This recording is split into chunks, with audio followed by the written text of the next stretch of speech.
on this computer. Ok. Bien. eh, Gracias por sumarse. Se irán sumando en los siguientes minutos, pero ya voy comentando más o menos cómo nos organizamos. Por un lado, agradecer a Catalina Saraceno, que es, aparte de ser una gran amiga, como si eso fuera poco, es una de las mejores intérpretes con las que contamos en nuestro país. Así que es un lujo contar con ella. Eh, por otro lado, comentarles que, bueno, como ella misma explica en el chat, hay un iconito, un globito que dice Interpretation, es donde ustedes tienen que cliquear y elegir el idioma español para poder escuchar la traducción, la interpretación en simultáneo. De otro modo van a escucharlo a Máximo hablar en su lengua, que es el italiano. Bueno, fundamentalmente le agradecemos a Máximo por su presencia, por su trabajo.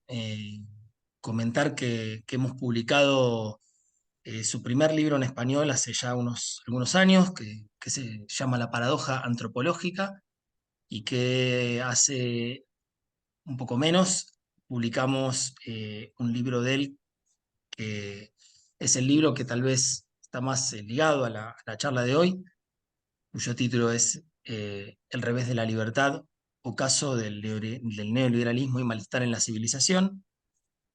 Eh, y bueno, es un filósofo italiano que enseña en la Universidad de Salerno, que vive en Roma, y que tiene una tradición que a nosotros nos interesa mucho, en la filosofía política, en la filosofía en la antropología filosófica, y bueno, en la difusión que hicimos de la charla hay ahí algunas líneas curriculares que no voy a repetir acá, pero bueno, es alguien que viene pensando en una clave difícil de encontrar en nuestro país. En ese sentido, creo que es un aporte bien interesante porque de alguna manera complementa nuestros propios recorridos y nuestras propias tradiciones. Em, entonces, como decía, vamos a proceder de esta manera. Primero quería ver si yo puedo adjuntar en el chat eh, un texto. Disculpen la impericia técnica. Eh, ¿puedo adjuntar un texto de Word en el chat? A ver. Perfecto. Voy a adjuntar ahora mismo, en vivo y en directo, para quienes aún no tienen un esquema que Máximo preparó, que es como la arquitectura de su intervención hoy. Entonces, ahí está. Ahora mismo voy a hacer esto.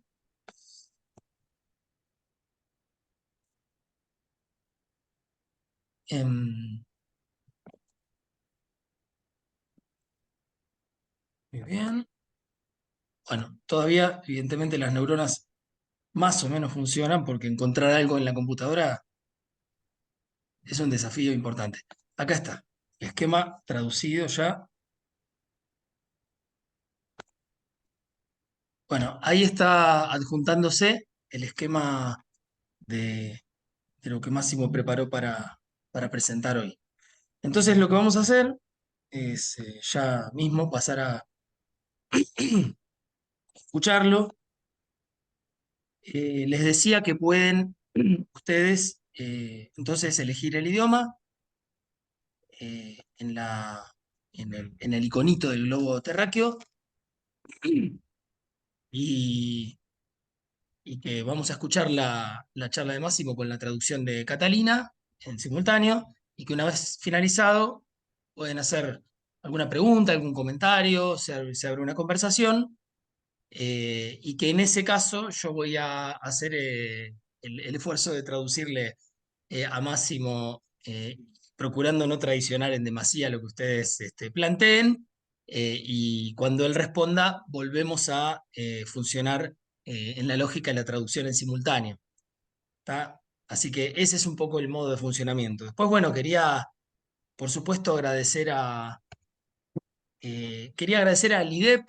Dentro de los coorganizadores, a último momento incorporamos al IDEP y no figura en el flyer, el Instituto de Estado y Participación de ATE, al IEF, que es el Instituto de Estudios y Formación de la CTA Autónoma, bueno, el grupo de estudios sobre problemas sociales y filosóficos al que algunos de los que estamos acá pertenecemos, coordinado por Daniel Álvaro, que está con una fragilidad, digamos, en su salud en este día, y por eso vamos a ver su nombre ahí. eh, y no su imagen, pero bueno, es importante su presencia. Este grupo de estudio está radicado en el Instituto de Investigaciones Gino Germani, que pertenece a la UBA. Y bueno, Coyunturas, que es el portal y la línea editorial, digamos que también tiene que ver con el Instituto de Pensamiento y Políticas Públicas, con el IEF, y Red Editorial, bueno, también formando parte de la organización de este encuentro. Así que bueno, no quería dejar de mencionar a ninguno de los coorganizadores. De modo que yo diría que Máximo, cuando tú voy, Pronto? siamo Subito. iniziare. Benissimo. Muy Allora, bien. mi sentite tutti bene? ¿Me escuchan todos bien? ¿Logran escucharme? ¿El audio funciona bien? Perfecto. Bien, en primer lugar, quería disculparme por el hecho de hablar italiano, en realidad, porque como se trata de cuestiones y algunos conceptos un tanto complejos, es mejor que lo haga en mi lengua materna en lugar de intentar un español. Obviamente agradezco muchísimo a Catalina Saraceno por realizar la traducción en simultáneo. Obviamente agradezco a Ariel y a todos los que están presentes en esta reunión. Intentaré hablar lentamente como para que el discurso sea claro y tratar de seguir el texto, este esquema que yo preparé para la charla de hoy y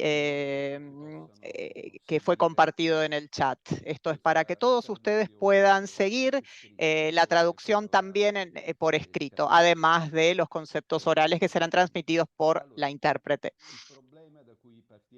El problema desde el cual partiremos hoy para esta charla y que ustedes conocen seguramente mucho mejor que yo es el problema que se plantea en estas elecciones de Argentina del domingo, ya que Javier Milei ha introducido en el escenario de la política contemporánea algo que podríamos definir como un nuevo animal fantástico, que se parece un poco a las películas de Harry Potter, ¿sí? Porque se parece un poco a estas quimeras antiguas, estas quimeras del mundo antiguo que se construían juntando, por ejemplo, la cola de una serpiente con la cabellera de un león, y así se reunían diferentes elementos dispares para crear un nuevo animal. En el caso de Milei, creo que la quimera es aquella del fascio anarco-liberal. Y son elementos muy dispares, y digo esto porque nosotros tradicionalmente teníamos una idea como concreta de un fascismo como un sistema totalitario en el cual el Estado está muy presente, en el cual el Estado lo controla todo. Eso es lo que sucedía en la Italia fascista, en la Alemania de Hitler. En realidad, en la tradición del neoliberalismo existen también algunos componentes que plantean la idea de que para que haya un mercado libre se requiere un Estado fuerte y autoritario. Eran ideas muy difundidas en el liberalismo alemán. Y de hecho, algunos exponentes menores de este liberalismo alemán también habían tenido contacto con el régimen de Hitler. Sin embargo, Milei no se refiere necesariamente a esta tradición, sino a una tradición más bien opuesta, esta del anarcoliberalismo, en la cual el Estado y el mercado son cosas completamente incompatibles y en las cuales el Estado tiene que reducirse al mínimo posible, todo debe ser privatizado, todo debe quedar librado a las fuerzas del mercado y todas las prerrogativas del Estado deben ser entregadas al mundo privado. Y el Estado, entonces, debe minimizarse, debe transformarse en un estado mínimo. Esto es un término técnico que se utiliza mucho, o si no, ir en camino hacia su extinción. Entonces, a primera vista, se trata de un fenómeno tan extraño y tan opuesto al totalitarismo que la idea de ponerlo en línea o conjuntamente con la apología de la dictadura militar parece a primera vista algo inverosímil. Entonces, no se trata de un fenómeno de la naturaleza, sino algo, y muchas razones existen para tomárselo en serio.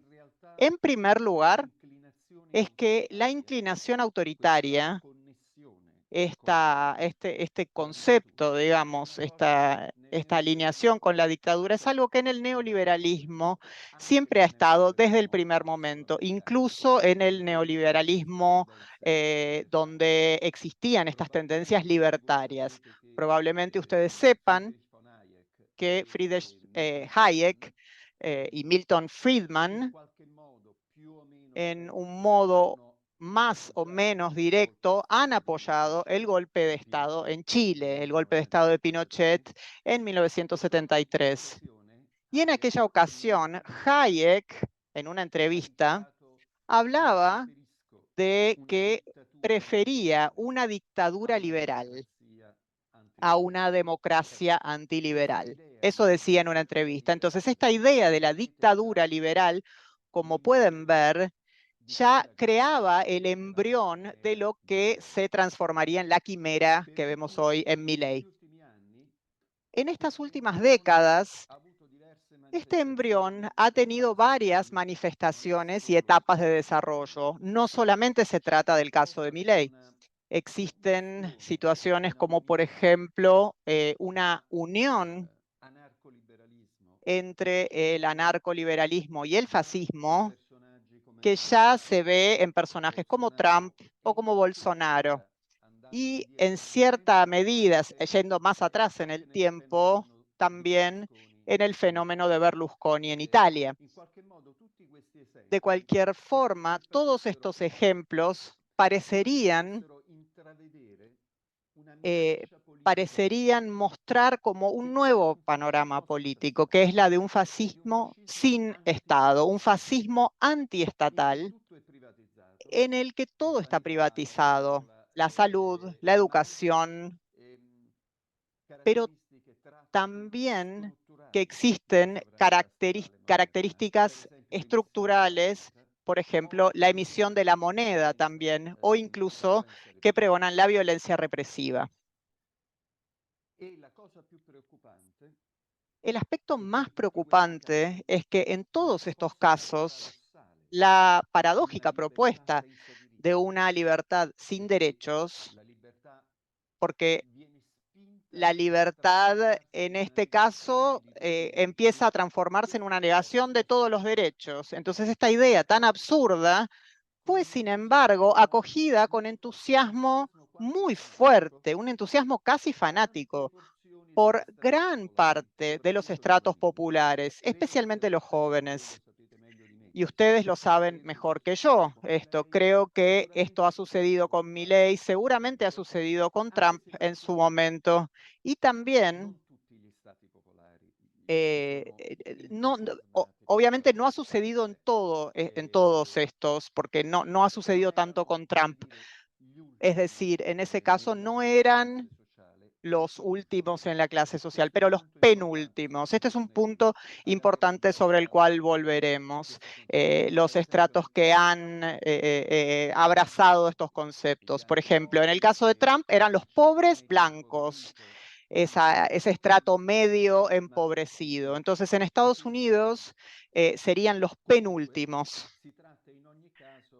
En todos los casos, de todos modos, se trata de estratos sociales que deberían sentirse amenazados por una idea de una cancelación de los derechos o de un modelo de política que explícitamente premia a los ricos. Por ejemplo, la propuesta fiscal de Trump era la de reducir, la de disminuir los impuestos para los millonarios. Entonces, lo que sucede es que esto, obviamente, esta idea le gustaba a más de 20 millones de norteamericanos. Obviamente la manipulación, la propaganda, los trucos, las fake news, los trucos en las redes sociales, todas tuvieron un peso muy grande. Lo tuvieron en el caso de Trump, de Bolsonaro. Imagino que también ha tenido gran peso este tema en el caso de Milei. Pero creo que si uno quiere enfrentar con seriedad este problema, debemos preguntarnos si esto que surge, el surgimiento del anarcofascioliberalismo, si este devenir político no responde a un problema real, un problema que existe en la sociedad y que quizás ahora ni siquiera la izquierda ha podido hasta ahora dar respuesta. Es decir, no refleja un problema real al que ni siquiera la izquierda ha podido hasta ahora dar respuesta. Por lo tanto, estas son un poco las preguntas, los cuestionamientos que yo quisiera intentar responder en esta intervención. Y existen tres, en realidad, interrogantes. La primera, ¿qué lógica lleva a que la idea neoliberal de libertad se convierta en una negación de derechos, en una apología de una dictadura? Ese es el primer problema. La segunda pregunta, ¿cómo explicamos que las grandes masas populares confíen, tengan fe, crean en una idea tan aberrante como lo es la libertad sin derechos? Y que crean en esto con un entusiasmo que es casi religioso en algunos casos. No sé si ustedes recuerdan estos casos en los que recuerden el QAnon que guió la toma del Capitolio. Eso se hace como con un fanatismo religioso. Entonces, ¿qué se hace con esta adhesión cuasi fanática? Y en tercer lugar, si lo hay, ¿cuál es el problema real expresado en esta emergencia política? Estas entonces son las tres preguntas. La primera, ¿cómo llegamos a esta libertad neoliberal y cómo se transforma en una libertad como negación de derechos? La idea neoliberal de libertad se basa en una distinción conceptual. En esta distinción tenemos el orden programado, instituido, que responde a un proyecto preciso y a un autor. Por ejemplo, el orden que es determinado por una autoridad política soberana, por un lado. Y por otro, tenemos el orden espontáneo, el orden que se genera de manera impredecible a través de un mecanismo ciego sin autor. Esta es la distinción fundamental sobre la cual reposa el neoliberalismo. Hayek, que lo he citado antes, distingue estos dos modelos de orden con dos términos griegos, taxis y cosmos. Entonces, lo que quiere decir es que el orden planificado, el orden programado a través del comando de una autoridad es la taxis. Y en cambio, existe un orden cósmico por el otro lado, un orden espontáneo. En inglés lo llamaríamos el order from noise, un orden que surge de un ruido. Otra cosa importante a destacar es que este order from noise, este orden espontáneo, cósmico, sin autor, en realidad va mucho más allá del neoliberalismo y ha comenzado mucho antes, incluso si nos remontamos históricamente, y tiene un rango mucho más amplio que el de la economía y el de la ideología neoliberal. En realidad, este modelo surge del iluminismo a fines del siglo XVIII.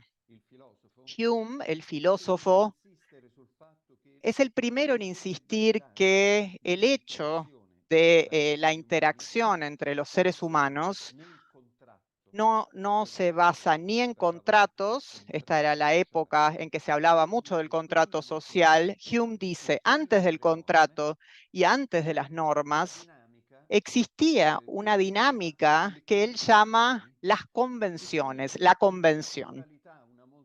Y por ende, una pluralidad, una multitud que se coordina dentro de la vida con un orden sin promesas y sin vínculos y sin obligaciones ni exigencias. Entonces, en Hume tenemos solamente el lenguaje y el dinero, es decir, el orden gramatical del lenguaje no es un orden que nosotros obedecemos, es un orden que se genera espontáneamente. Y como diremos más adelante, en Hume también esto se aplica en la moneda, en el dinero. Y el mismo concepto de orden espontáneo fue retomado en el ámbito económico por Adam Smith, que era el mejor amigo de Hume, con su idea de la mano invisible, que habla de esta misma idea del orden espontáneo. Y también Adam Ferguson, que también fue el primero en acuñar este concepto de sociedad civil.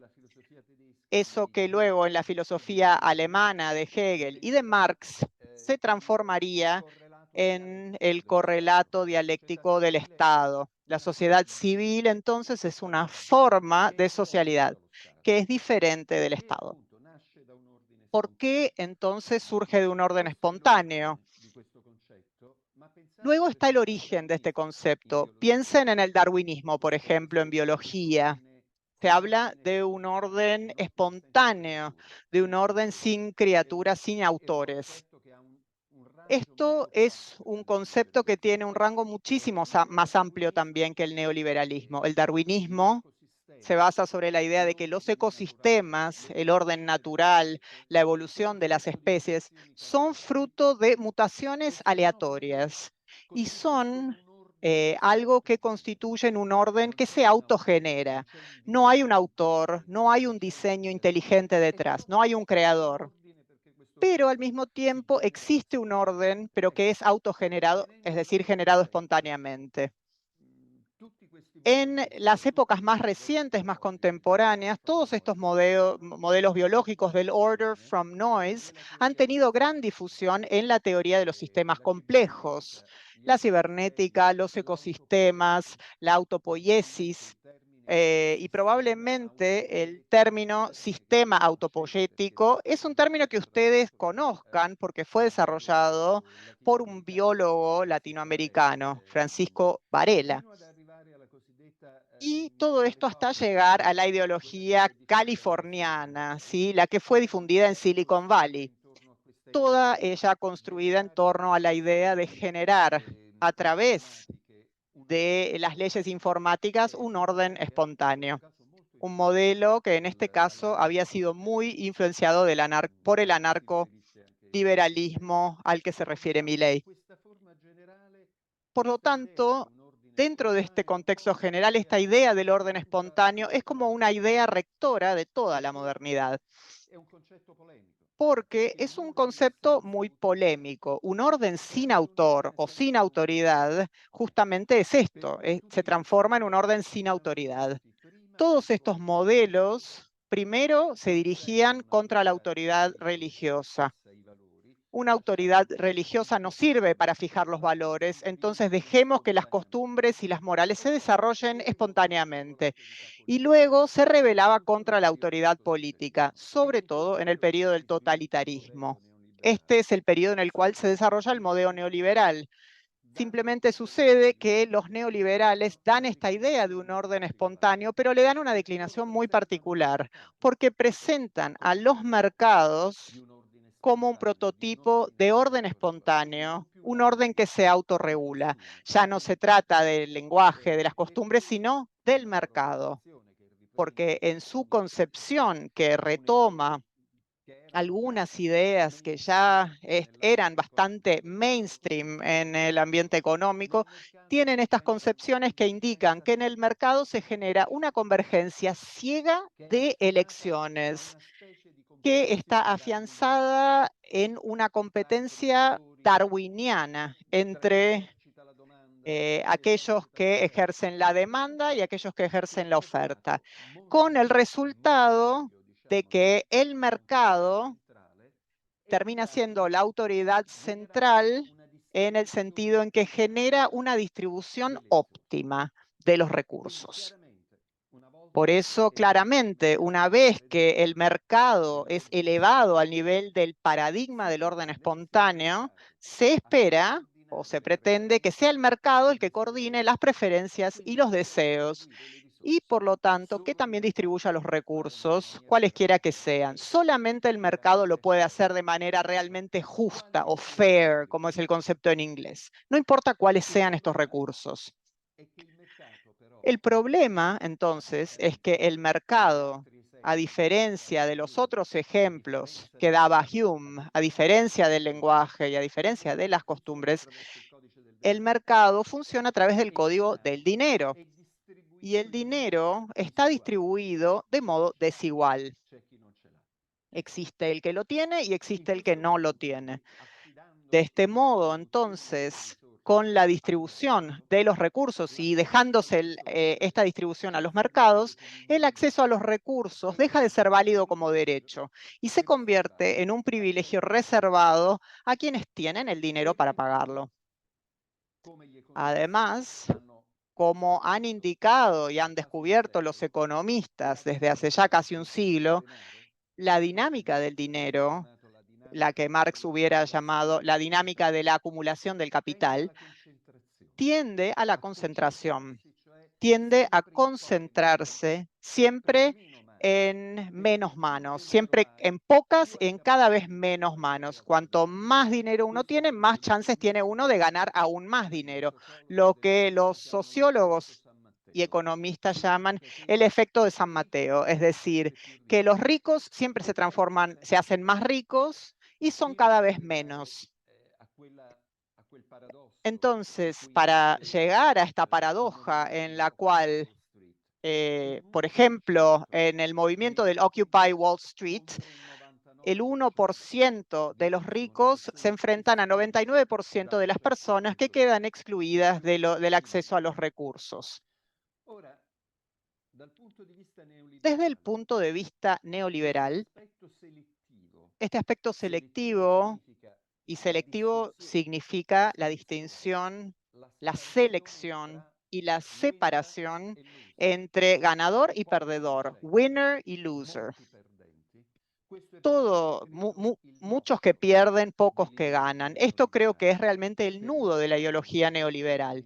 Durante muchos años, durante decenios en Estados Unidos, incluso en las escuelas primarias, los términos que eran más fáciles de escuchar eran que están los winners y están los losers. Los winners son cada vez menos, los losers o perdedores cada vez más. Este carácter selectivo, entonces, desde el punto de vista neoliberal, es esencial al mecanismo darwiniano, al mecanismo del orden espontáneo, porque el orden espontáneo se puede generar siempre y cuando estas elecciones se hagan más eficientes y competitivas. Y estas opciones tienen que imponerse y ganar, mientras que las no competitivas deben ser eliminadas para así favorecer el crecimiento, es decir, el fitness, que es lo que usa el darwinismo, el más apto, la aptitud general del sistema. Entonces, los pobres son los que tomaron las decisiones equivocadas, son los losers, se equivocaron, apuntaron al caballo equivocado, apostaron al caballo equivocado, entonces es justo que pierdan. Es por esto que desde este punto de vista se vuelve lógicamente necesario proteger a los poquísimos merecedores o ganadores o winners y protegerlos de la masa de perdedores, de losers. Es por esto que se recurre a la violencia militar para defender a los vencedores, incluso contra la democracia, porque la masa de los perdedores, la masa de los losers, encuentra un sujeto político capaz de organizar, primero porque ellos son muchísimos, y el mecanismo democrático lo llevaría a ganar. Entonces, desde el punto de vista neoliberal, lo que debe ser evitado a toda costa para guardar el orden espontáneo del mercado es esta alianza entre la masa de perdedores y un sujeto político que los seduzca y que los lleve a perturbar o a irrumpir en el orden del mercado. Cuando esta alianza se transforma en una alianza extrema, es inevitable la dictadura liberal. Entonces, la defensa del privilegio de los pocos ricos se hace inevitable desde el punto de vista neoliberal.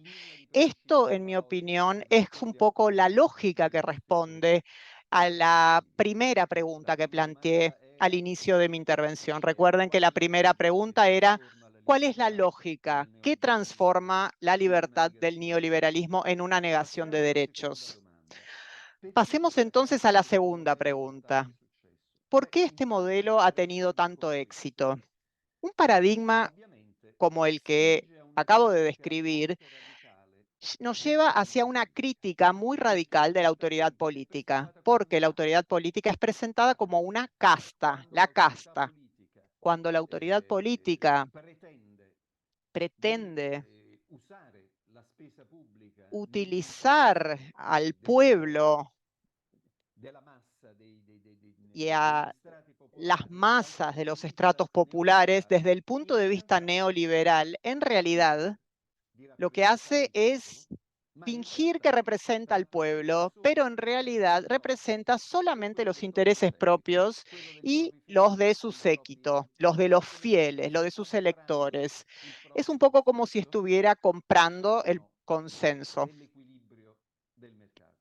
en base al equilibrio del mercado.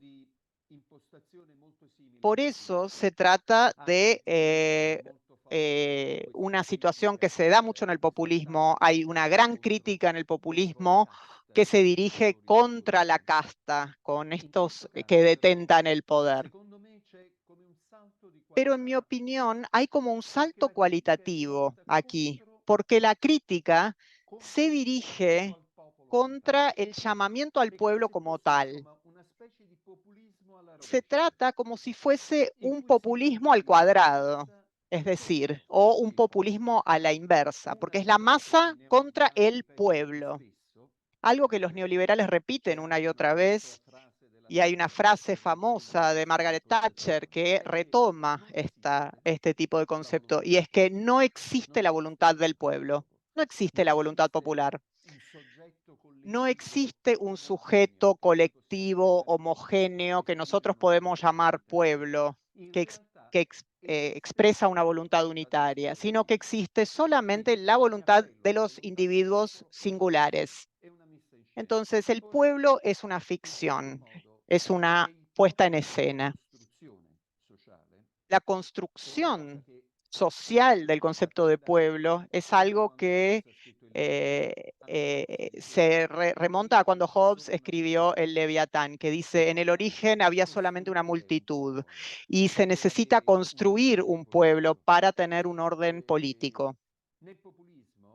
En el populismo había una idea similar. El libro de Ernesto Laclau, y que probablemente muchos de ustedes conozcan, sobre la razón populista o la racionalidad populista, habla de que la construcción del pueblo es una ficción y es una operación retórica, una acción retórica que transforma la voluntad de algunos en la voluntad de todos. Lo que sucede es que en la lógica neoliberal, esta voluntad es denunciada y esta construcción es denunciada como ficción. No es algo que se tiene que hacer. No existe el pueblo, existe la gente. Eso es lo que se dice en italiano. En inglés tenemos el problema porque people también significa gente y significa pueblo. En cambio, en italiano tenemos dos términos completamente diferentes, popolo y gente. En la práctica, la idea el que gusta de Trump, de Bolsonaro, de Trump o de Berlusconi, tiene una identificación con su líder. Entonces es importante que el líder se presente como un underdog, que es el término en inglés. Uno que se construyó a sí mismo, que se hizo de abajo, uno que debería haber sido un perdedor, un loser según el modelo dominante, pero que en vez de ser un loser, se ha transformado en un winner, en un ganador. Estos elementos de identificación están presentes porque es como si esos penúltimos que siguen a este líder, es como que estuvieran diciendo, nosotros también, al igual que él o que ella, parecemos perdedores, pero en realidad somos los potenciales ganadores, somos los que pueden ganar.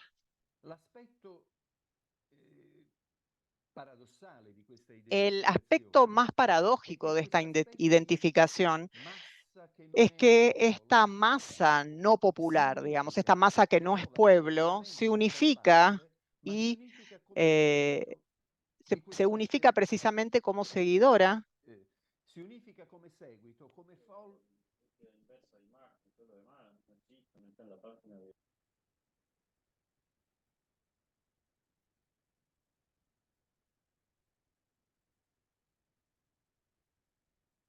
Qualcuno aveva disattivato l'audio? Alguien creo que desactivó el audio.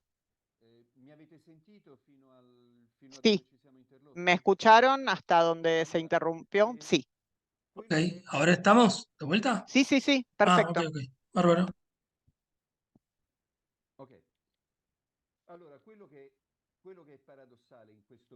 Lo que resulta entonces paradójico en este mecanismo de identificación es algo que es muy diferente a lo que sucede en el populismo, y es que una vez que los anarcoliberales denuncian el hecho de que se pretende hablar en nombre del pueblo, pero que en realidad es uno que solamente quiere premiar a su séquito, que quiere premiar a sus followers, a sus seguidores. Cuando esto se denuncia, la diferencia de esto con el populismo es que esta denuncia no se realiza con la idea de alterar el sistema ni de cambiar el sistema, sino con la idea de intensificarlo, de conservarlo y de intensificarlo. Se trata entonces de un mecanismo de identificación circular que se basa en esta idea. Primero gana el que es más fuerte. El más fuerte no es el que tiene las armas o los cañones, sino el que es más fuerte es el que tiene la mayor capacidad de inducir la emulación, es decir, de ser seguido, el que tiene la mayor capacidad de ser seguido por un grupo de creyentes, de seguidores. Esto explica entonces este tratamiento casi religioso de esta forma de identificación. Y finalmente es la fe de los seguidores la que hace ganar al líder. El líder gana gracias al entusiasmo, a la fe y a la participación de sus seguidores. Y cuando gana, cuando vence, así adquiere la autoridad como si fuera el Mesías. Cuando llega el día del juicio final, la autoridad para elegir a los ganadores y excluir a los perdedores. Es decir, que si él gana, nosotros ganamos también. Esto me parece a grandes rasgos el mecanismo.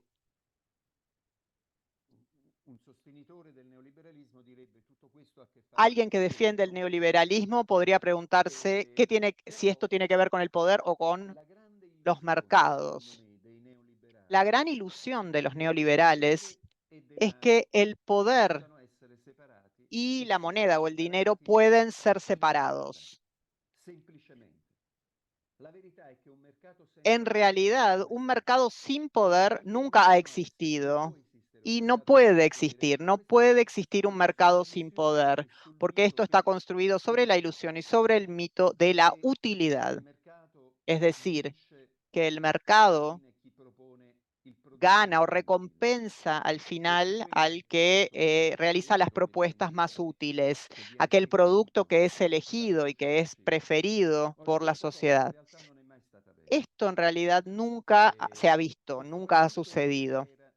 Y sobre todo no es verdad, no es realidad en un mercado como el contemporáneo, en un mercado primordialmente financiero. Imaginemos lo que sucede con las bitcoins. Si las bitcoins aumentan su valor o pierden valor, no es porque sean más o menos útiles, porque en realidad no son útiles para nada. La gente que compra bitcoins o que las vende, las compra y las vende en base a un único criterio, es hacer dinero con dinero. No existe ninguna utilidad por fuera de ese cambio, por fuera de ese intercambio en el mercado. Y esto vale para cualquier título financiero. Un título financiero es una promesa, no es un objeto útil, es simplemente una promesa. El mercado financiero es un mercado de promesas en el cual una obligación es algo así como dame $1 hoy y mañana tendrás $2. La gente cree en la promesa y por ende compra ese título o ese valor y luego le da crédito, incluso en el aspecto literal, como el crédito bancario, con entonces la promesa involucrada. Y luego gana.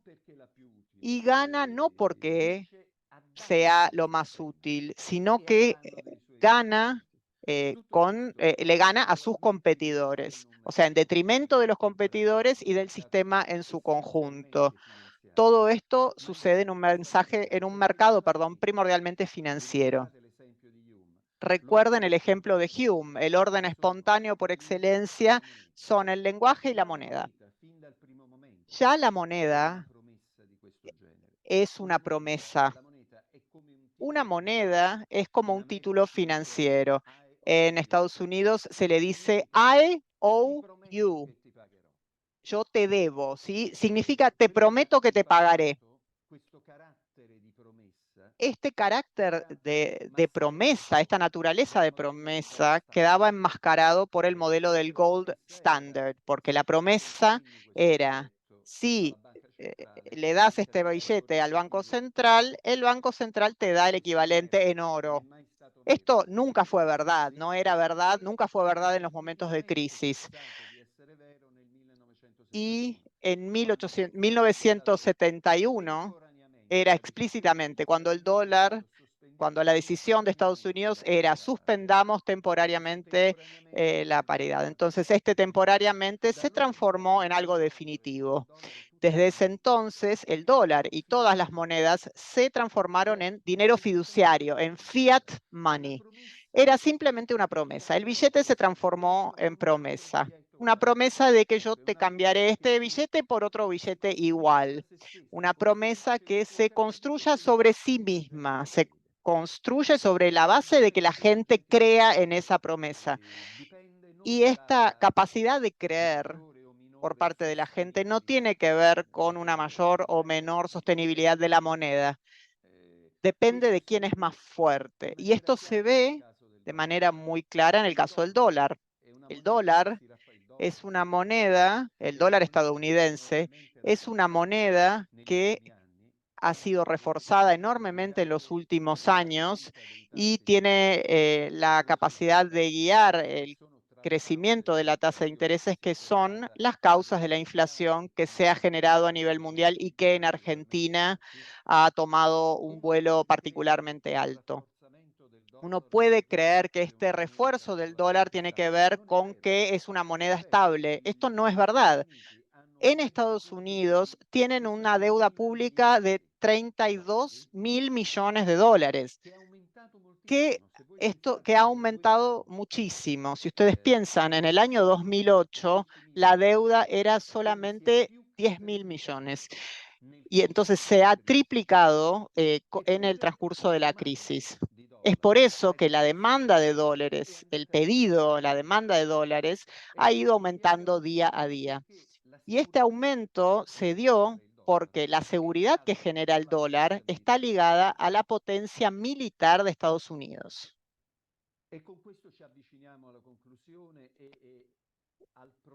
Llegamos entonces a la conclusión que habla del problema no resuelto.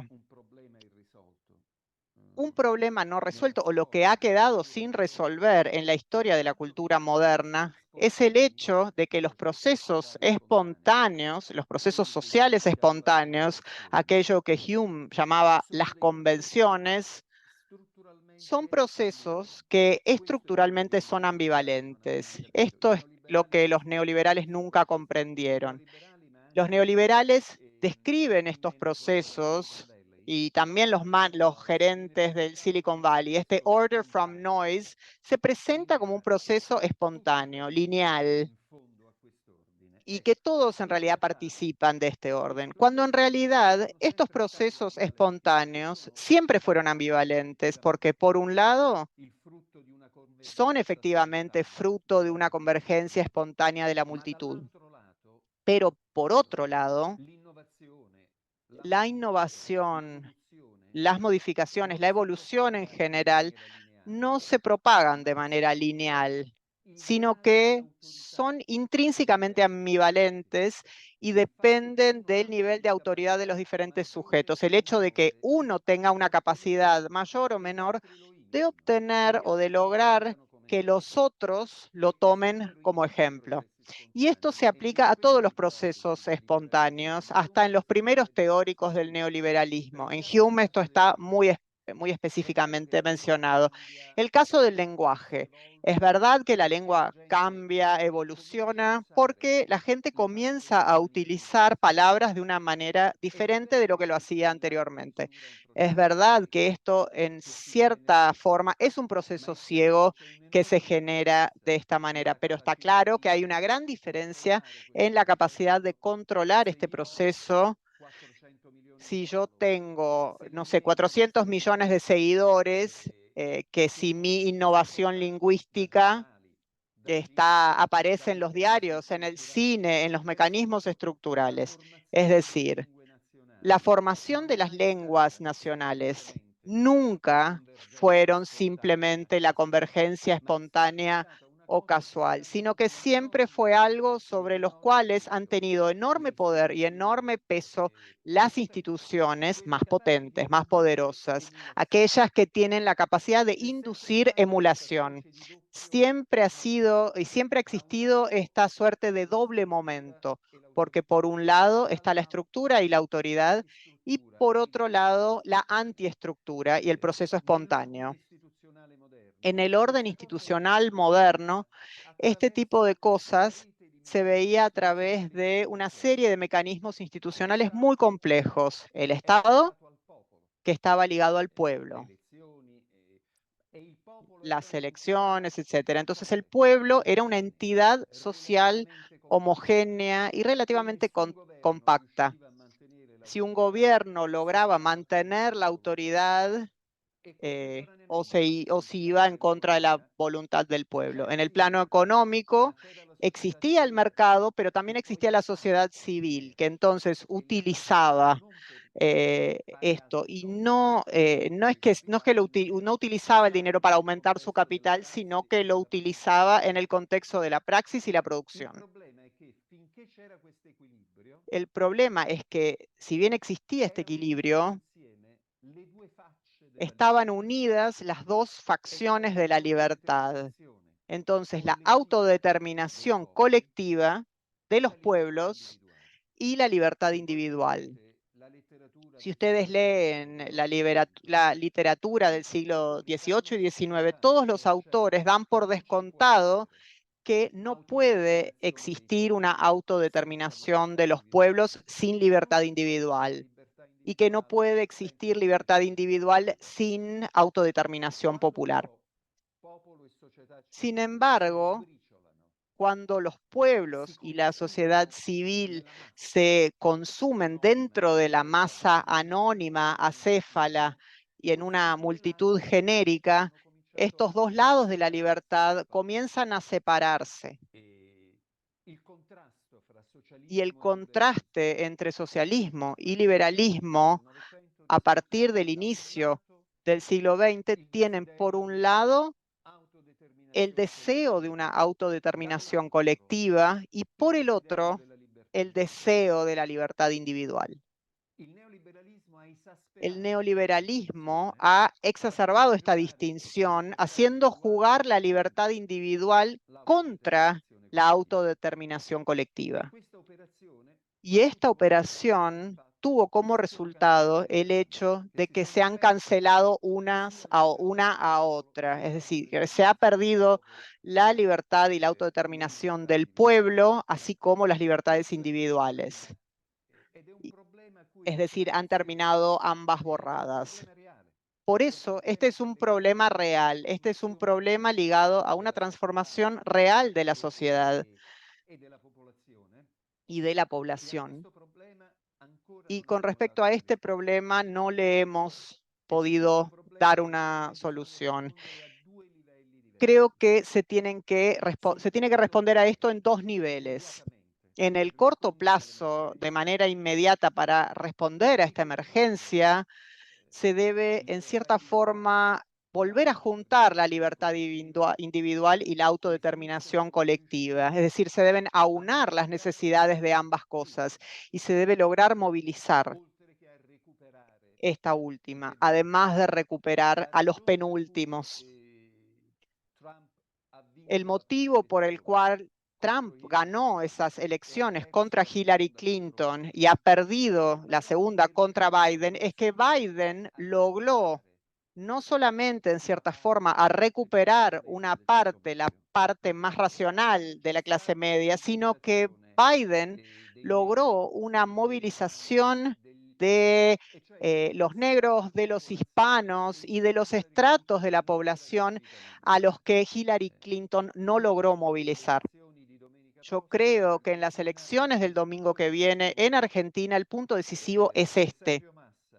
Si Sergio Massa logra movilizar a los últimos y a recuperar una parte de los penúltimos, logrará ganar la elección. Y todos nosotros lo deseamos y lo esperamos. Pero esto no resolverá definitivamente el problema ni para la Argentina ni para el resto del mundo, porque en realidad el verdadero problema es aquel de proyectar la construcción de una nueva antiestructura que no será ya ni considerará ya al pueblo como una entidad homogénea con una voluntad unitaria, sino que tendrá un carácter plural, compuesto, interseccional, y que ya no será con una sociedad civil como correlato del mercado. Debemos imaginar la construcción de una nueva unidad popular, que no sea ni una cosa ni la otra, sino que logre unificar ambas cosas, que esté en una posición como para lograr mostrar una unidad indivisible en la autodeterminación colectiva y también de la libertad individual. Y esto no es algo que puede suceder a corto plazo. Creo que esto será un proceso largo, un proceso lleno de conflictos, en el cual el orden institucional moderno deja de funcionar de a poco y vemos cómo un nuevo orden lucha por tomar forma poco a poco. Se trata de una suerte de interregno. Hay una cita muy famosa de Antonio Gramsci que describe que en la época contemporánea surge un interregno y que es en este interregno donde muere el mundo viejo y todavía no ha nacido el mundo nuevo, y que es aquí donde se generan los fenómenos más morbosos, los monstruos de todo tipo. Y en estos fenómenos morbosos contra los cuales debemos luchar, en estos monstruos que debemos lograr domar, está incluido también este anarcoliberal. Esto es todo. Muchas gracias.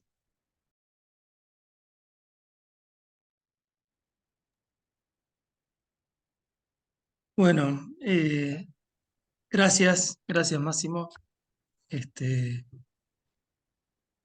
hay ahí unas cuantas cuestiones que me parece que dialogan bastante bien con algunos de los diagnósticos que venimos manejando. Hay otras que tal vez sería interesante, si a ustedes se les ocurre, poder calibrar, ¿no? Es decir, que agregan capas al planteo de Máximo porque tienen que ver con especificidades de nuestras condiciones, ¿no? Claro, Eh, sì. ¿Vos me escuchás bien, Máximo?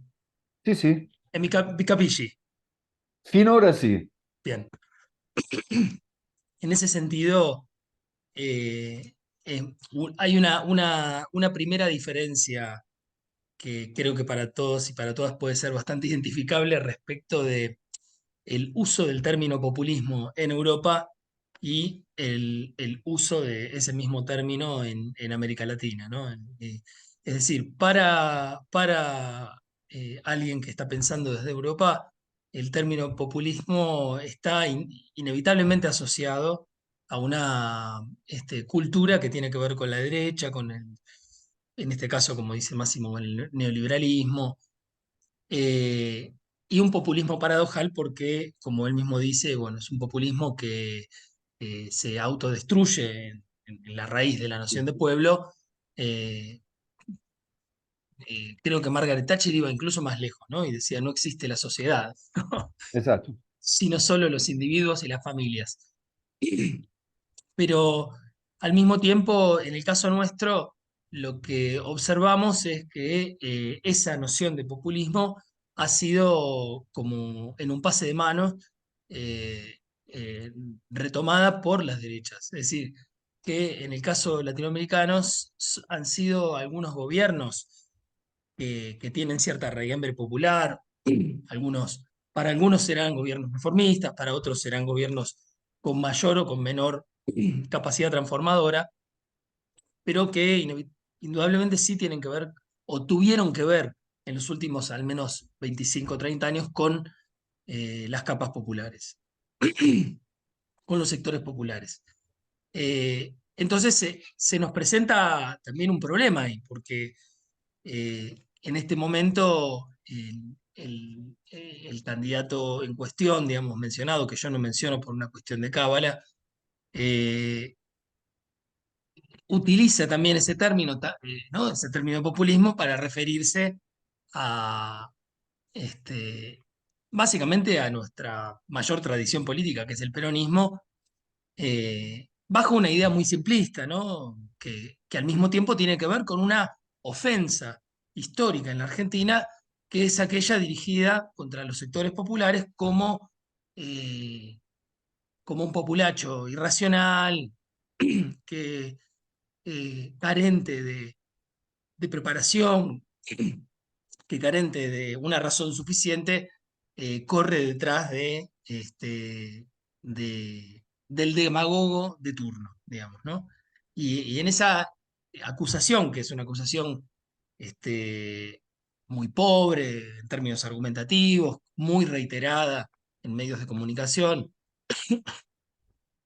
a tal punto que ya no basta, ya no es necesario explicarla, porque, digamos, cuando alguien dice populismo en un medio de comunicación, es como una seña, digamos, ¿no? Donde todo el mundo parece inmediatamente comprender. Bueno, ahí encontramos entonces una dificultad, digamos, ¿no? Este, eh, Porque cualquiera que quiera, o cualquier construcción que, que consiga algún dispositivo enunciativo que tenga la autodeterminación popular como una de sus premisas fundamentales, bueno, se encontrará muy rápidamente con ese significante que activa un rechazo y una resistencia inmediata en una parte muy importante de la población. Entonces, el fenómeno de el fascio, como vos decías, anarco-libertario o anarco-libertario fascista, es curioso porque de alguna manera, habiendo quedado en el camino la opción más tradicional de la derecha, que es la que en todo caso encarna de la mejor manera, digamos, esa acusación de populista a- hacia los sectores, hacia los gobiernos de carácter popular o hacia el peronismo. Bueno, habiendo quedado por el camino esa opción, entonces ahora el anarco liberal fascista cuenta con los dos elementos, con la acusación a los demagogos populistas por un lado, pero al mismo tiempo con sectores populares muy vastos y transversales que lo apoyan.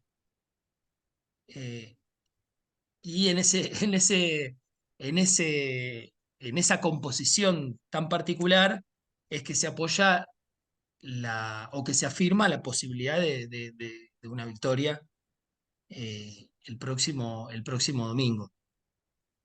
Esa es una, digamos, una distinción que quería hacer respecto de este término, de este significante de populismo, que en los últimos 20 años de la Argentina se transformó en una palabra que circula y que se fue también cristalizando, digamos, ¿no? Eh, pero quisiera fundamentalmente que, que quien quiera pueda tomar la palabra en relación a algunos de los planteos de Máximo. Yo voy a hacer el intento de comentarle la idea del comentario o de la pregunta eh, de quien tome la palabra y después pasamos de vuelta a a la traducción de la respuesta por parte de Catalina. Bueno, vuoi che rispondo adesso o aspettiamo di sentire altri? ¿Respondo o esperamos a que alguien quizás haga alguna pregunta concreta para responder? ¿Qué prefieren? ¿Alguien quiere intervenir? Levante la mano real o la manito dibujada.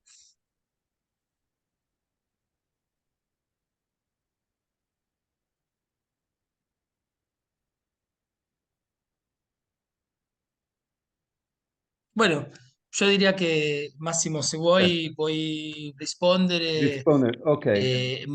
Intanto aspettiamo un'altra domanda. Sì. Allora, il termine populismo Bien, è es verdad, el término populismo es un término ambivalente. come sono tutti i termini che diventano termini Y son todos términos que se transforman en términos globales y que un poco se los saca de contexto y que entran en la discusión pública global. Y me da la impresión de que no es solo el término que es ambivalente, sino que es ambivalente el fenómeno en sí y que siempre oscila entre dos lados. Lo que sucede es que este sentido en el que, lo que decía lo último, que vivimos en una suerte de interregno donde hay un orden social institucional que se está desmoronando y otro orden que está surgiendo, pero que no logra tomar forma, es probable que todo tipo de fenómenos sociales y políticos decisivos sean ambivalentes. Sucede eso. Y dentro de la ambivalencia del populismo, seguramente sea verdad que en la experiencia latinoamericana prevalece el momento que yo podría definir como el momento de la antiestructura, es decir, de una unidad popular que se forma a través de una convergencia de la multitud, pero que seguramente en la experiencia europea prevalece el momento estructural, es decir, el momento en el cual existen intereses organizados que tienen una fuerte capacidad de influir y de movilizar a las masas y que las orientan en una cierta dirección más que en otra. Yo creo que en este fenómeno existen ambos lados, incluso en los fenómenos europeos donde existe un fuerte elemento de manipulación, el elemento del gobierno, es decir, los intereses que guían las conductas colectivas, aunque sin embargo en la experiencia europea también hay otro momento, es decir, también el momento de la espontaneidad y de la convergencia espontánea. Fenómenos como Podemos, sobre todo, pero sobre todo el movimiento italiano, el movimiento Cinque Stelle, que es nuestro ejemplo de populismo, que tienen en los dos casos estos diferentes aspectos. De cualquier modo, con estos fenómenos del Come se fosse una anarcoliberalismo fascista, que resulta como una suerte de superposición del paradigma neoliberal al fenómeno populista. Porque en el populismo creo que la intuición es más importante, es el hecho de que el pueblo está construido, digamos que si ustedes leen a Hobbes o a Rousseau, incluyo ahí, pero para ellos el pueblo es algo que ya está, que ya existe, este sujeto que tiene una voluntad unitaria. En cambio, yo creo que en esto el libro de Laclau es ejemplar, porque la idea populista indica que no existe el pueblo como una entidad natural, es decir, que el pueblo se construye y se necesita unificar y conjugar las demandas, las exigencias y las solicitudes más diversas que surgen de los sectores más diversos de las multitudes para construir esta unidad. Ese es el proyecto. Y esta construcción, como en los teóricos, como Laclau, aparece como una construcción retórica y se necesita, en cualquier modo, conjugar exigencias y demandas diversas que vienen de diferentes grupos, de diferentes sectores diversos, y se debe lograr como engranarlas hasta que se logre confluir o hasta que confluyan en un significante general, que resulta algo como vacío. En Marx sería la unidad de la clase obrera, que para él era un dato real. En cambio, en este caso, es una construcción que se obtiene a través de la retórica. En el neoliberalismo existe continuamente, como bien dijiste, ya existía antes, en los tiempos de Hayek, ya existía esta idea y esta construcción que indica que esta construcción era una ficción, era una puesta en escena, es un truco, un engaño. La frase de la Thatcher, que no existe la sociedad, en cierta forma es la reproducción de frases de Hayek que siempre tenían como proyecto esta idea de la voluntad del pueblo, porque su idea es que en el mercado se coordinan un gran número de voluntades, preferencias y deseos diversos, y que no existe una conjunción, es decir, no existe una unidad para todo esto. La paradoja es que hasta esto es una construcción retórica. El uso que hacen de esta negación del pueblo, esta negación de la sociedad, los políticos neoliberales, es un uso retórico. Y es un uso que sirve para obtener exactamente el mismo efecto, es decir, movilizar a las masas y lograr esta capacidad de manipulación, pero no para construir un pueblo, sino para destruirlo, para obtener este desmoronamiento en el cual solo permanecerán individuos aislados, solo sobrevivirán individuos aislados. Este fenómeno es desastroso desde el punto de vista social, porque cuando se llega a este punto ya no es posible una autodeterminación colectiva, porque ya no existe una voluntad colectiva. Y tampoco es posible, aún menos, una libertad individual, porque la misma libertad individual está completamente manipulada por el mercado. Pero en el trasfondo de este fenómeno en mi opinión, hay un problema real, hay un problema que ha atravesado todo el siglo XX, y es el hecho de que la autodeterminación colectiva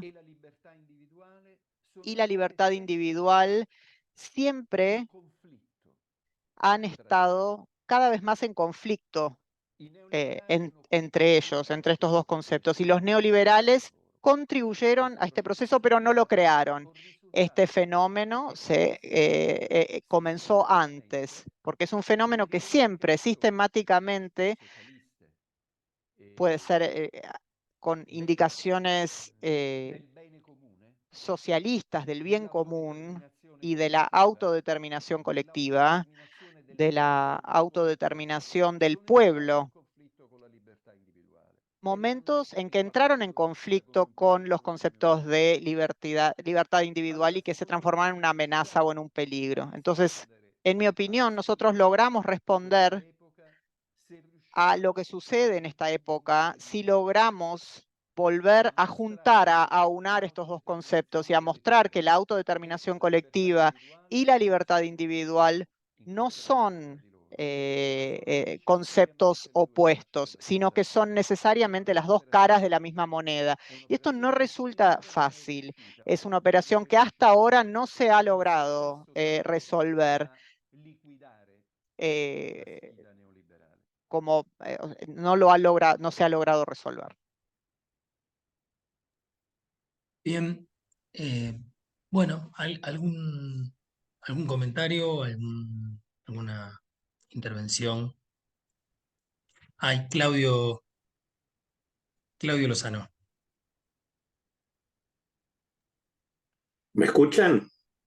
Sì, però non ti vediamo. ¿Eh? ¿Cómo? No, No que te no, vemos, no no te te vemos, vemos. Claudio. Ah, no me ven, no me ven. Espérate. Ahí Ahora está. me ven. Ahora sì. Bueno, Claudio, No, como dentro de la parte organizadora, presidente de Unidad Popular, exdiputado nacional y exdirector del Banco de Nación. no, tres cuestiones. La primera, rescatar, bueno, agradecer y rescatar el planteo y la presentación, que la verdad que tiene muchos puntos de contacto con cuestiones que venimos conversando. Y tomo, en el primer caso, respecto al tema de la lógica del mercado como lógica central del planteo neoliberal, me parece importante destacar que la lógica llega al punto de que directamente lo que hay es una defensa cerrada del monopolio, o sea, ni siquiera es que la cosa se sitúa en el terreno de defender las condiciones de lo que sería prácticamente inexistente a esta altura del capitalismo, pero que siempre fue el paradigma lógico del mercado, que es la idea de la competencia perfecta y en este sentido la existencia de información común para todos los actores que participan del mercado, transparencia y todo un conjunto de cuestiones que acercaban al mercado a la igualdad de oportunidades. En este caso lo que hay es una visión en donde los monopolios que se conforman como resultado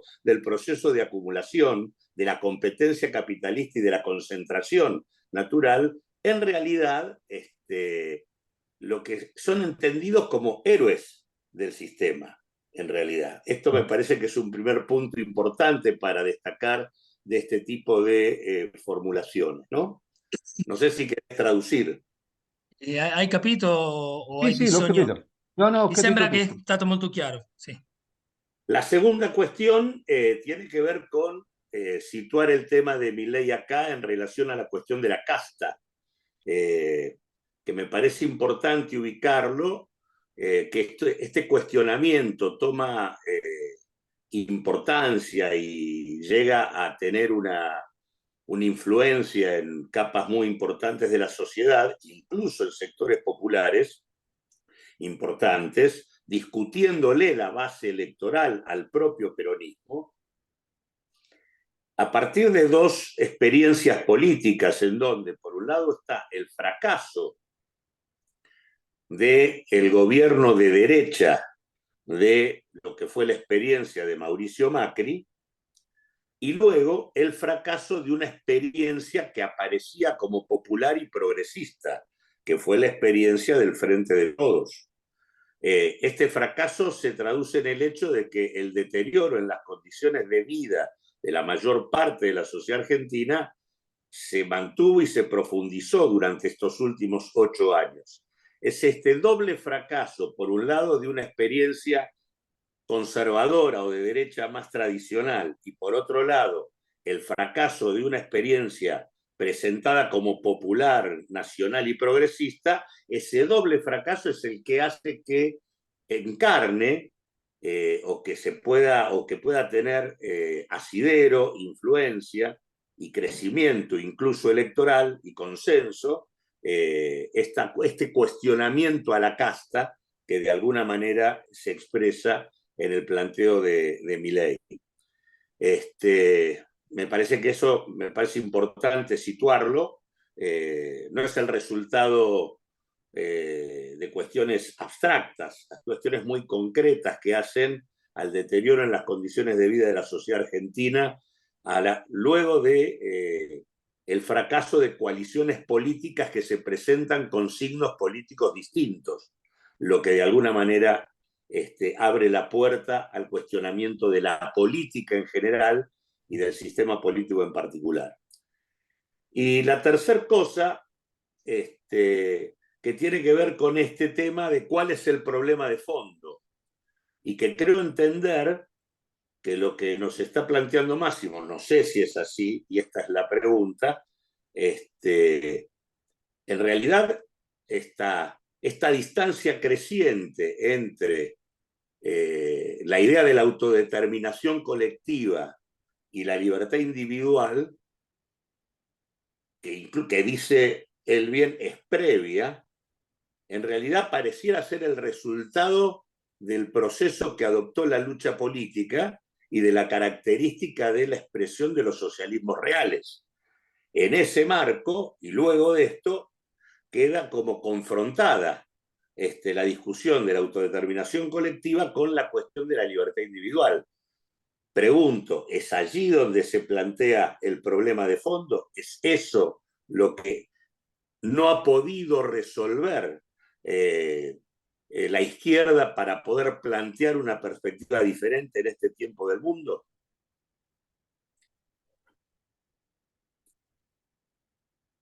Claro.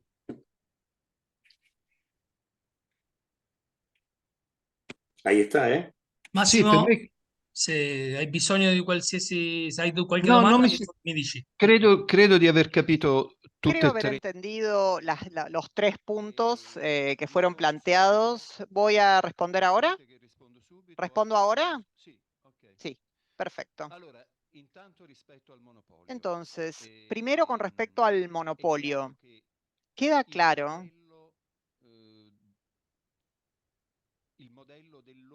que el modelo del orden ciego del mercado que adoptan los neoliberales presupone la competencia, es decir, presupone un mercado hecho o conformado por un número indistinto de sujetos en los cuales ninguno debe tener el poder de determinar los precios, los equilibrios, y que de otro modo no tendría sentido presentarlo como un orden espontáneo.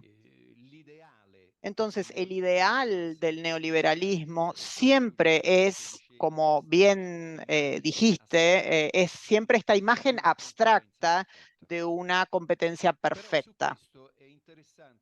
Por supuesto, es interesante porque en el neoliberalismo hubo siempre dos como aspectos diversos. El primero era el de los liberales alemanes, que decían que los mercados funcionan perfectos y que realmente hay un orden espontáneo y que solamente hay un orden espontáneo si hay una competencia y que así se combaten los monopolios. Y para combatir los monopolios se necesita una correlación entre el mercado y un Estado fuerte.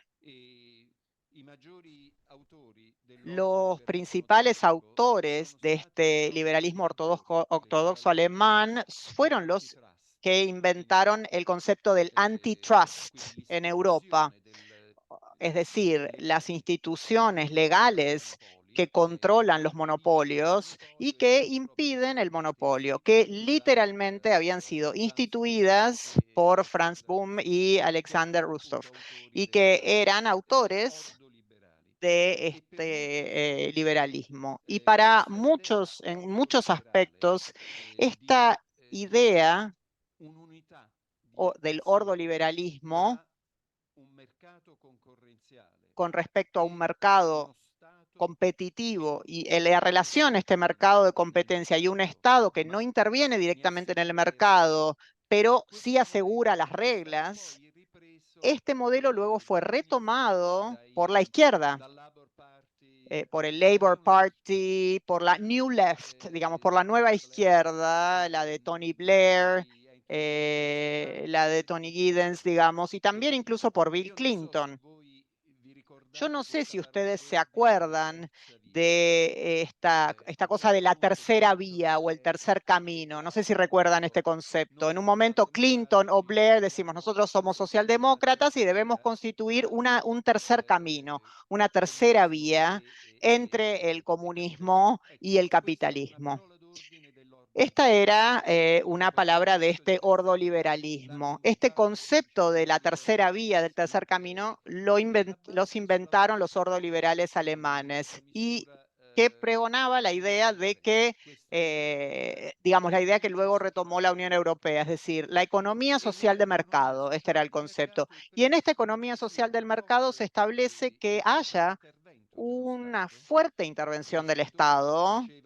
Estos autores decían, los ordoliberales decían, se necesita un intervencionismo liberal, que es liberal porque no interviene directamente en el mercado, pero es un intervencionismo porque asegura el marco, asegura el marco para evitar que haya posiciones monopólicas. Y esta entonces era una línea existente que ha entrado en una profunda crisis y luego veremos más en detalle por qué.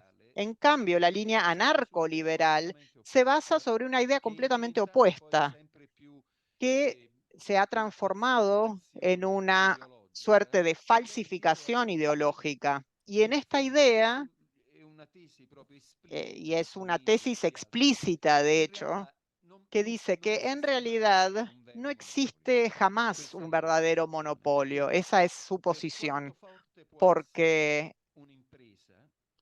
una empresa no puede ser, digamos, siendo un mundo tan grande, si la empresa hace cosas no competitivas o hace cosas completamente contrarias a la lógica del mercado, a fin de cuentas, siempre habrá alguno que podrá ofrecer una alternativa. O sea que si vos tenés el monopolio de los trenes, por ejemplo, pero haces que el billete cueste demasiado, la gente va a terminar usando su automóvil. Si ustedes tienen el monopolio del vino y los precios de la botella de vino son demasiado altos, la gente va a ir y se va a comprar una cerveza en lugar de vino. Entonces, ¿cuán fuerte puede ser un poder de mercado? Porque en el fondo siempre termina siendo fruto del orden espontáneo. Y esto siempre es justo. Por eso ellos dicen que los grandes monopolistas son los héroes, porque son aquellos que han podido y han aprendido a interpretar, han podido interceptar el orden del mercado. Y queda claro que obviamente es una falsificación, es algo falsificado, pero es aquello que permite mantener a pesar de todas las pruebas, a pesar de todas las contradicciones, logra mantener la idea de que el Estado no debe intervenir de ninguna manera. Se debe dejar que el mercado actúe por sí solo. Ahora bien, esta posición es completamente irracional, completamente insensata y debería haber prevalecido la otra, debería haber prevalecido esa idea ordoliberal socialdemócrata. Lo que sucede es que desde ese momento hasta ahora, la posición del neo-labor o esta conjunción de liberalismo y socialismo, es decir, de lo público y lo privado, del Estado y del mercado, se transformó en el prototipo de la corrupción.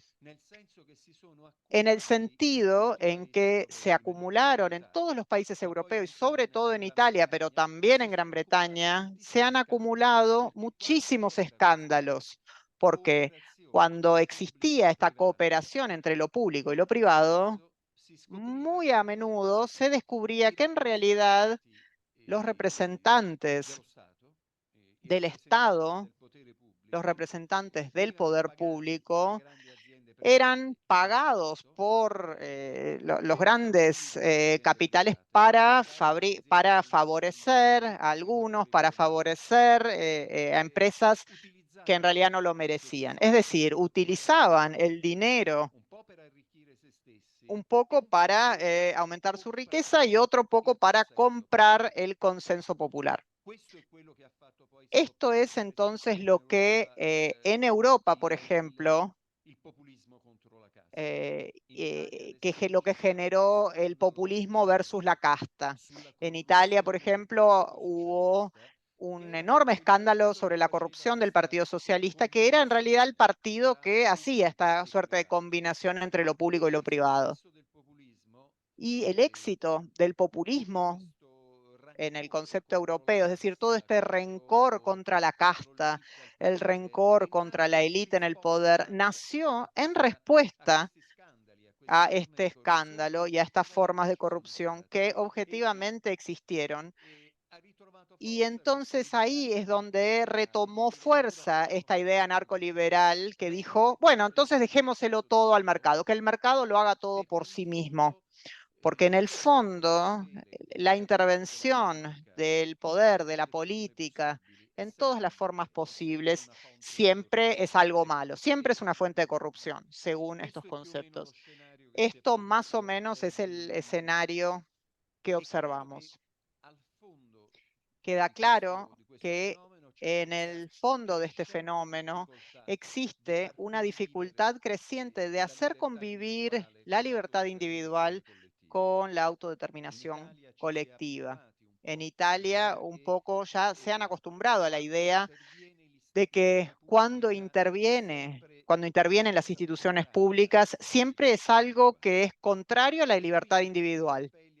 Por ende, todos apelan a la libertad individual y lo hacen tanto retóricamente y que esto se transforma en un llamamiento contra la política y contra el orden público.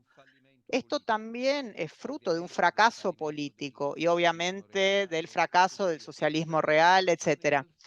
Pero yo creo que en el fondo de esto existe un problema real que se debe pensar y que se debe resolver, porque estos partidos socialistas que realmente querían aunar, querían conjugar estos dos momentos, no lograron hacerlo y cayeron en esta crisis, la corrupción como señal, como indicio de esta crisis y como indicio de esta incapacidad de combinar el interés privado y el interés público, la voluntad privada y la voluntad pública, así como la multiplicidad de las exigencias privadas y la unidad del interés público. Y entonces las fórmulas que fueron inventadas para poder conjugar estos dos elementos no han funcionado. No han funcionado porque es particularmente difícil en una sociedad como la contemporánea intentar realizar esta síntesis. En la sociedad antigua era más fácil porque ya existía una homogeneidad como dato natural, ya existía una unidad como dato natural en la composición política. El pueblo en el siglo XIX, el pueblo de una nación era un sujeto homogéneo.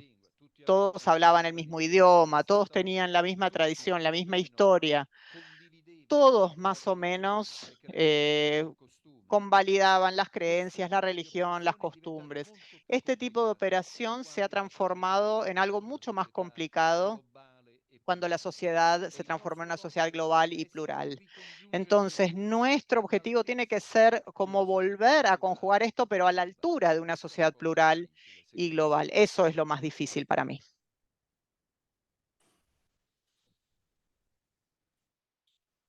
Hay acá una compañera, Cristina Luicio, también compañera de nuestra CTA, que escribió una pregunta. Te digo Máximo, bueno, todos pueden leerla.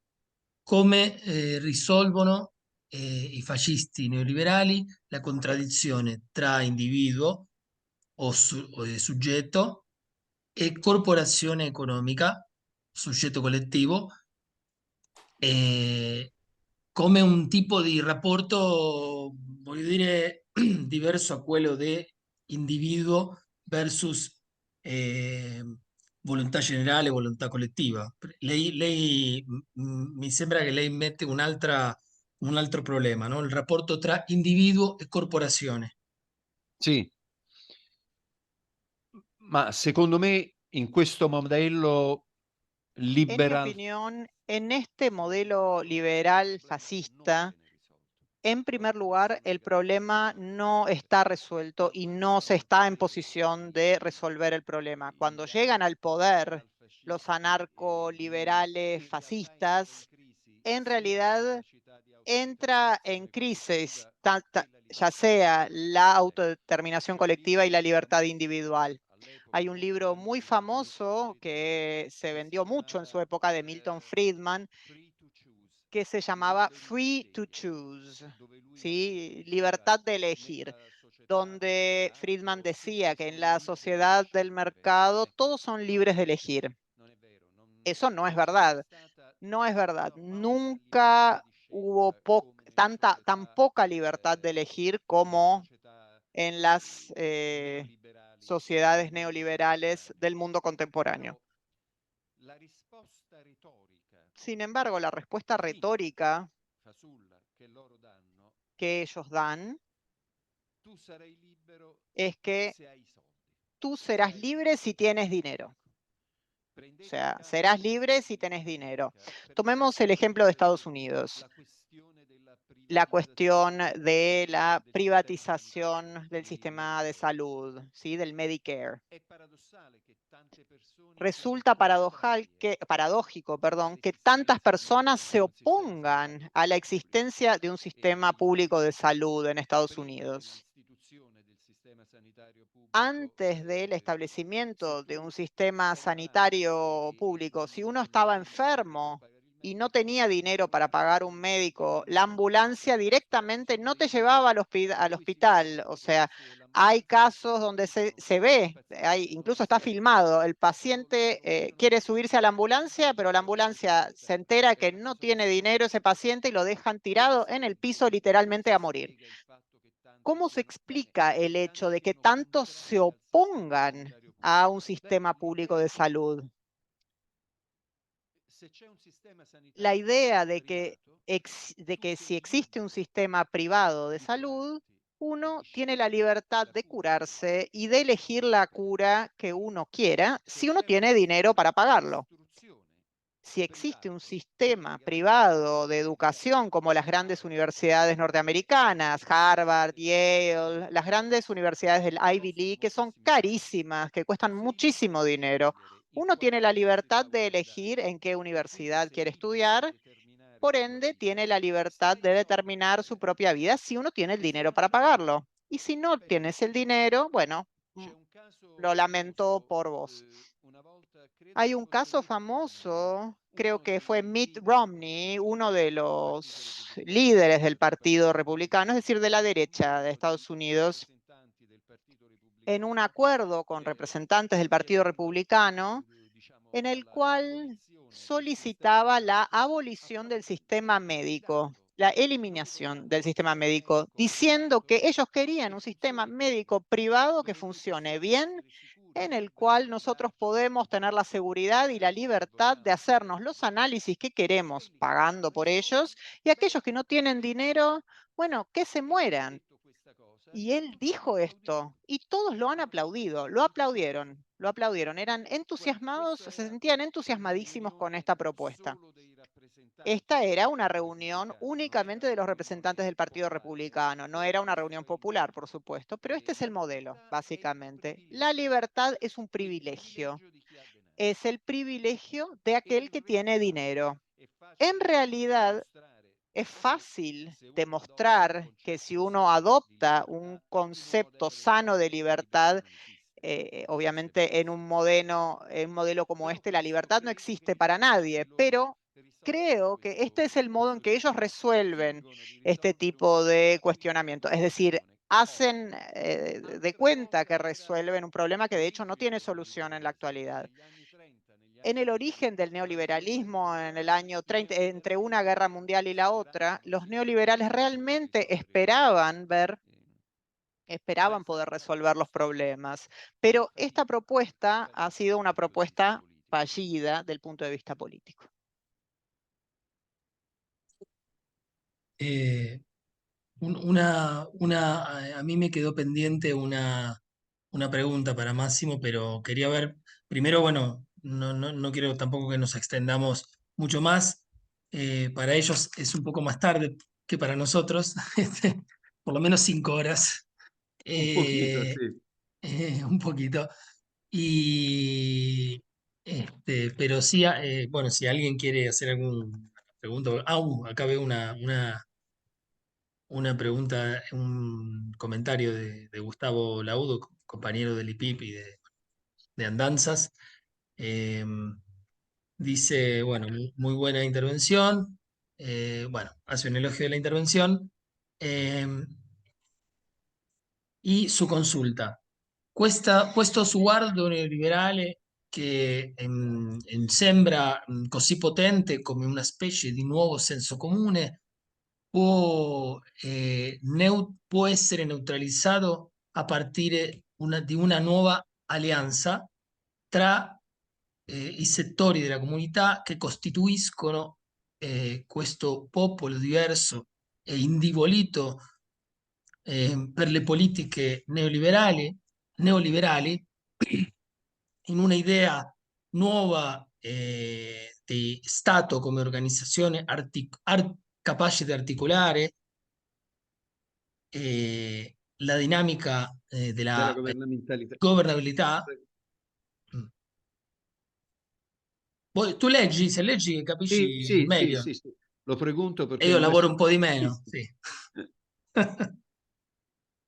Allora, lo pregunto porque en nuestro país la referencia a la intervención del Estado, que ha sido abusiva en el discurso político, nos ha dejado, ¿dónde está? Sì, ci ha Ante la dura y lasciato. grave, ci ha lasciato, sí, Sì. ante la dura y grave evidencia de la orfandad. Porque ese Estado fue, en buena medida y por distintas razones, el responsable de la debilidad comunitaria y del mal gobierno. Abrazos. Sì, allora, io credo che non è un caso che tutti Yo creo que no es un caso en el que todos los procesos y movimientos políticos interesantes, significativos en estos últimos años buscan construir una nueva alianza entre los sectores plurales, diversos, entre segmentos diferentes de la sociedad. Lo que yo creo poder agregar a esto, y la razón por la cual yo considero, sin embargo, interesante esta confrontación con el neoliberalismo, es que, en mi opinión, esta idea de que esta alianza esté ligada a un orden espontáneo. No debe ser simplemente el fruto ni el producto de un proyecto, ni de un sujeto que la construye, sino que debe ser fruto espontáneo de una convergencia espontánea, esta order from noise. esta idea que es mucho más antigua que el neoliberalismo y que el neoliberalismo efectivamente ha como consolidado y ligándolo de manera errónea al mercado. Esto es necesario. Es decir, no podemos pensar en una refundación de una unidad popular solamente en términos leninistas, si se quiere, donde existe un sujeto organizado que hace confluir todos estos segmentos diversos en una alianza gracias al hecho de que lo reconduce a una clase dominante. No hay una clase dominante y no debe haberla. En cualquier modo, ahora en este momento debemos pensar en una forma de institución. Y en el mensaje que estaba escrito en el chat se indicaba o se hablaba de un nuevo tipo de Estado. Yo creo que más que un nuevo tipo de Estado, debe haber una nueva institucionalidad que logre que este orden espontáneo tome forma de manera efectiva hasta llegar a una unidad colectiva eficiente y eficaz. Esto es difícil no solo porque la multiplicidad y la complejidad de la sociedad contemporánea es mucho más fuerte que lo que era, porque vivimos hoy en una sociedad en las cuales hay diferentes religiones. El pluralismo social es el problema número uno de la época contemporánea. Piensen en el caso del conflicto entre Israel y Palestina. ¿Cómo pueden lograr convivir los israelíes y los palestinos, los musulmanes y los judíos? Existen, si bien en este momento, es decir, existen instituciones que reúnen israelíes y palestinos que cooperan contra las milicias como Hamas y contra la derecha israelí. Es decir, existen instituciones y existen situaciones de cooperación entre israelíes y palestinos, porque se intenta decir que lo que une no es pertenecer a un pueblo determinado, al pueblo palestino o al pueblo israelí. Lo que nos une es la pertenencia a la humanidad. En los movimientos ecologistas, por ejemplo, hay un salto cualitativo muy similar que consiste en decir lo que nos une no es el hecho de habitar un territorio. Ustedes habitan el territorio argentino, yo habito en el territorio italiano. En los movimientos ecologistas existe una idea que creo que se debe adaptar, que es la de habitar la tierra, no habitar un territorio determinado, sino la tierra como tal. En mi opinión, estas son operaciones que indican que existe un común, existe una codivisión que es diferente a la que existía en el pasado, porque es una división más plural, más global, que gira en torno a figuras que anteriormente, incluso en un pasado reciente, no tenían validez política. Los derechos humanos, la dignidad humana, son temas que nacen en el siglo XX. No existían antes, solamente existían los derechos del ciudadano. Entonces, el hecho de que no solo existan derechos del ciudadano, pero sino derechos humanos, este concepto nace en un momento en que no eran solo ciudadanos, sino también apátridas, personas sin pertenencia a un Estado y que simplemente son seres humanos. Del mismo modo, la idea de habitar la tierra es una idea nueva. Antes, cada uno habitaba y hacía crecer sus costumbres en una tierra determinada. Comían lo que esta tierra les daba. La mozzarella se comía solamente en Italia, la pizza se comía solamente en Italia.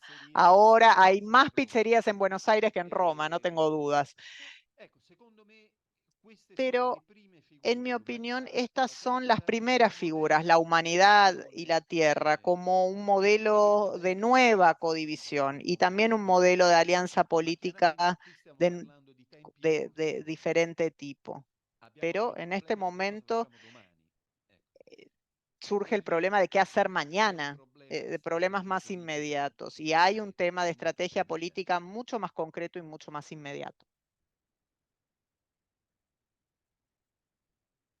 Bien, acá hay un compañero que quiere hacer una pregunta. Hola, buenas, ¿se escucha? Sì, sentiamo. Sì.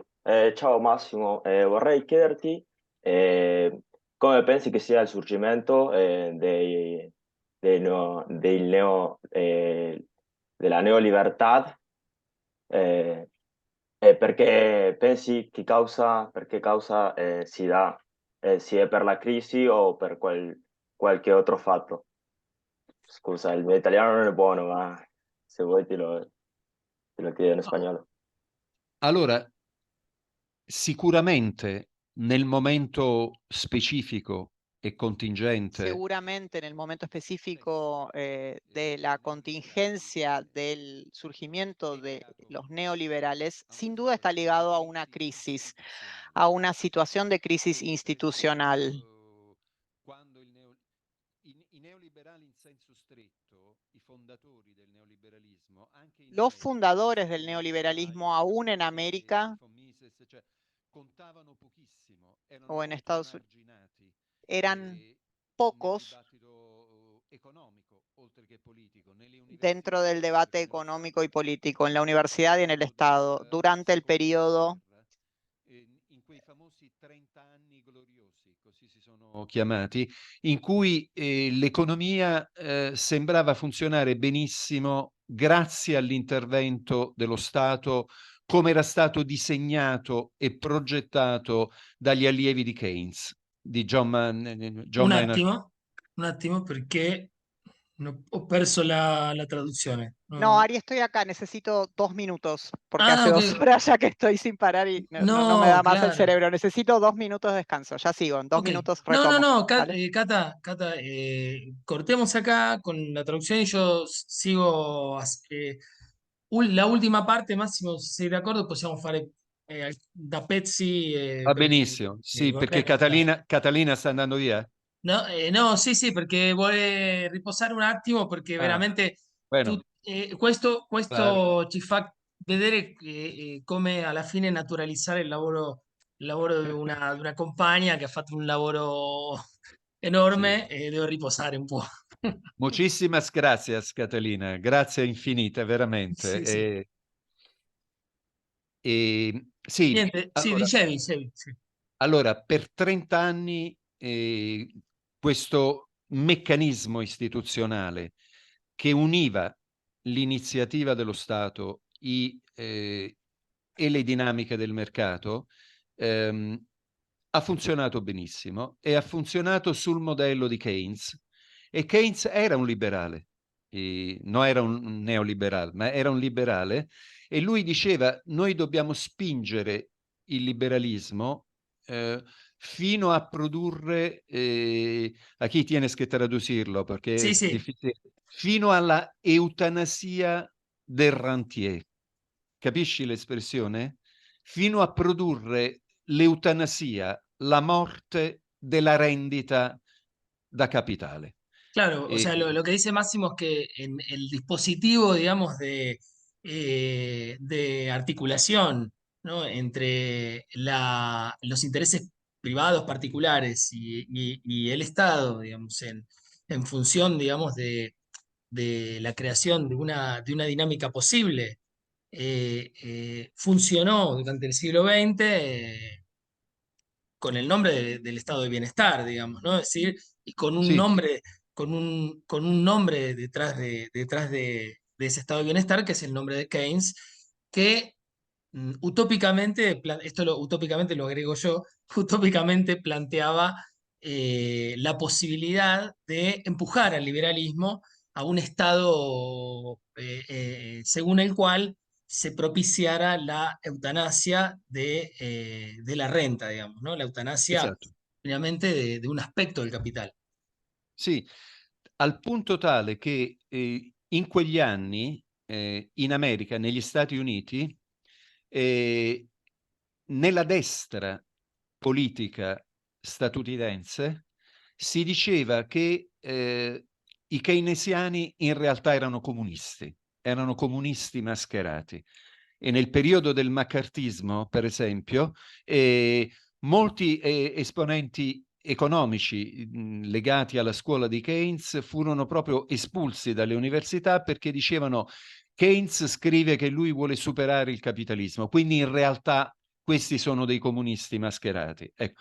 Però in quei 30 anni la verità è che questa struttura istituzionale progettata dai keynesiani ha funzionato bene. Il neoliberalismo è emerso quando questo sistema è entrato in crisi, quando alla fine degli anni 70 è cominciato proprio la cosiddetta crisi fiscale dello Stato, debito pubblico alle stelle, spesa pubblica incontrollabile, la crescita era finita. Allora poi i neoliberali sono riusciti finalmente a emergere e sorprendentemente poi il neoliberalismo è diventata la parola d'ordine della destra americana nel periodo di Reagan e così via. Quindi sì, è sempre una crisi quella che porta i neoliberali al successo.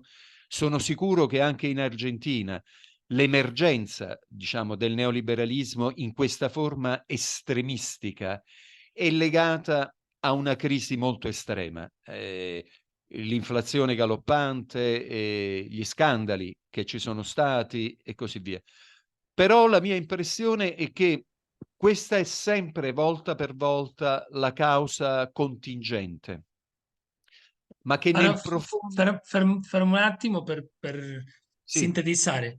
No, que Máximo lo que plantea es que si bien Keynes y los keynesianos de manera macartista fueron llamados comunistas enmascarados, cosa que nos suena a nosotros, ¿no? Digamos, llegamos al paroxismo de tener un candidato a presidente que todo aquello que no está de acuerdo con él le parece comunista, digamos, ¿no? Es decir, es el extremo de un macartismo total, digamos, ¿no? sì. Es el final, la etapa final del macartismo, ¿no? Pero Máximo decía, bueno, Keynes primero es acusado como un comunista enmascarado justamente por querer terminar con el principal motor del capitalismo, digamos, ¿no? Pero que el neoliberalismo no surge de esas críticas a Keynes, sino que surge de la crisis real, digamos, ¿no? De la subida de las tasas de interés, de la inflación, es decir, de la implosión de ese welfare, de ese estado de bienestar, que le da la posibilidad, digamos, a ese neoliberalismo que había fracasado en sus orígenes, ahora sí de convertirse en un neoliberalismo real, digamos, ¿no? Y volverse, como dice Máximo, en una palabra de orden, ¿no? En una palabra de orden. Y entonces él deduce que en Argentina también, digamos, la emergencia de ese neoliberalismo habrá tenido que ver con crisis de esas características, ¿no? A lo que podríamos, por supuesto, agregar, ahora digo yo, especificidades, ¿no? Que no vienen al caso porque, bueno, no estamos hablando, digamos, de una genealogía mínima del neoliberalismo en Argentina, pero sí, en relación a la pregunta de Joaco, bueno, el neoliberalismo sí tiene que ver en su emergencia con una crisis, con una implosión del estado de bienestar. Sì, però appunto anche se questa è Retomo stata traducción, Ari. la causa Como Como quieras, ¿eh? siempre exista... Sí, sí, sí, sí, sí, Ok, sí, tranqui, ok, tranqui. dale. la causa contingente La causa en realidad contingente del surgimiento, digamos, de este neoliberalismo, creo que en el fondo la existencia misma del neoliberalismo está ligada a una crisis más profunda, que es la crisis del orden institucional moderno, dentro de toda su complejidad, que se trata de una crisis más profunda que tiene un lazo entre el pueblo y la sociedad civil y la complicada arquitectura institucional es la que ha permitido que las sociedades modernas permitan la convivencia de política y economía. Esta crisis, de hecho, comenzó ya hace un siglo. y como dice Gramsci, genera monstruos, genera fenómenos monstruosos. Y el neoliberalismo es un fenómeno ambivalente que nace como un intento de responder a esta crisis y un intento a encontrar una respuesta, una solución, pero luego se transforma en uno de los monstruos, en uno de los fenómenos morbosos y monstruosos. Y Milei es realmente el resultado más extremo de este proceso, como cuando Dr. Jekyll se transforma completamente y finalmente en Mr. Hyde. Ok, gracias.